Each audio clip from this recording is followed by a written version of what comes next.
Gibbs, how to read man versus zone coverage. So what are some of the coverages you're going to see out there, and how can you read what they are? That's a great question. I think it's one of the most asked questions we get every year.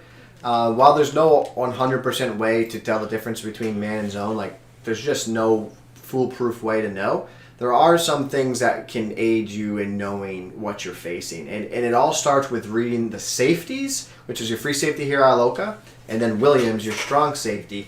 And then the next part of the equation is reading your outside corners, so Kirkpatrick and then Jones.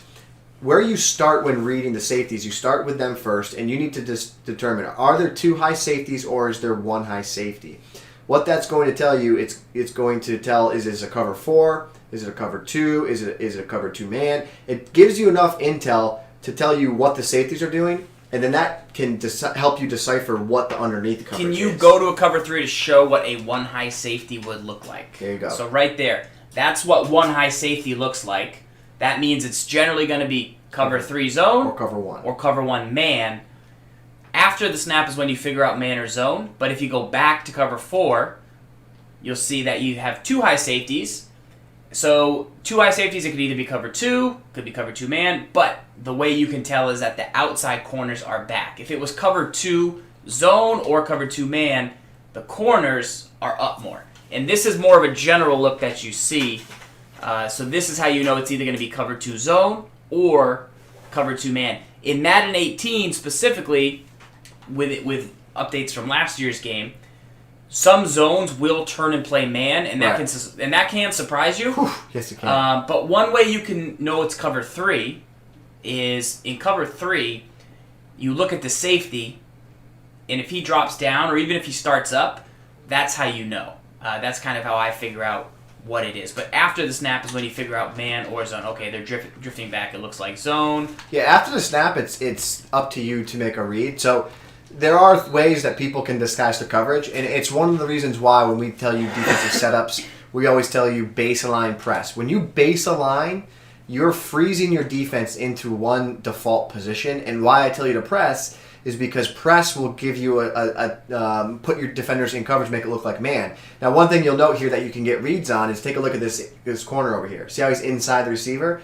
That'll give you some intel. Okay, he's not in man because he's misaligned. So that can give you some intel right there. But what you could easily combat that by base aligning, pressing again, and then he goes out wide. So there's ways around and disguising things at a big time level. But what you then, it's your responsibility is at the snap of the ball. You then want to put your eyes on the safeties once again and see where they drop. Put your eyes on the linebackers. Are they dropping or are they matching? I like looking at where the halfback is, right? Because if I see this, say if I see man and the snap of the ball and I see the middle linebacker, he goes and covers, okay, it's man. I know it's man. Yeah. That's how my brain reads man. If it's zone, you'll immediately see all the guys drift away from the halfback, and then you know it's open, you know it's a zone coverage.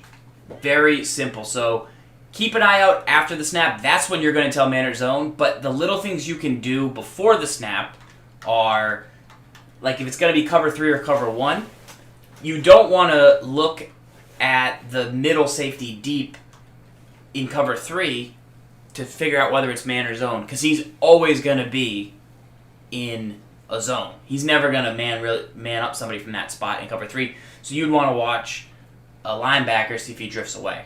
Well, here's a tell, right? If say you had a base line, in that instance, where this could be beneficial to read if it's cover 3, because this looks like cover 4, all intents and purposes.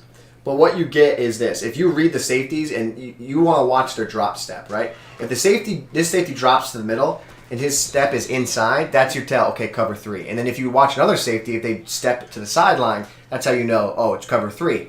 If it's cover 4, they just step directly backwards. So snap the ball here. Those safeties, they just drop back. That's how you know it's now cover 4. If you want to get to that type of level of breakdown, and those are the ways some people play. I mean, that's how you play when you're playing. Like if you're a real quarterback in real life, they read middle field open or middle field closed, and that's all about reading where the safeties are, and that then tells them where they can deliver. What this actually is from a technical standpoint, from a football breakdown, is, okay, is the middle of the field open or is the middle of the field closed?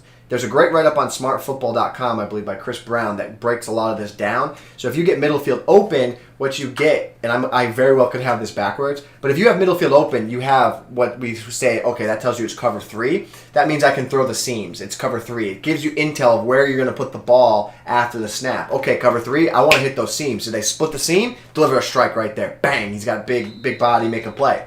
If your middle field closed, in this instance, again, don't murder me here if I have them backwards, but if your middle field closed, that would then tell you, oh, I can't throw middle of the field. I'm going to go horizontal game. I'm going to attack underneath. I'm going to attack sidelines. And that's exactly what you want to do if you face like a cover 4, cover 2 man. You don't want to go deep against that stuff because the middle of the field closed. I want to go underneath into the sidelines and get away from the strength of the defense. That's the basic understanding of middle field closed, middle field open, which is kind of what we just broke down there by reading the safeties. That's the intel it's giving you. And if you want to learn more about it, I definitely recommend literally go into Google and type in like middle field open, middle field closed, Chris Brown Smart Football, and you should find more information on it. And it is awesome stuff.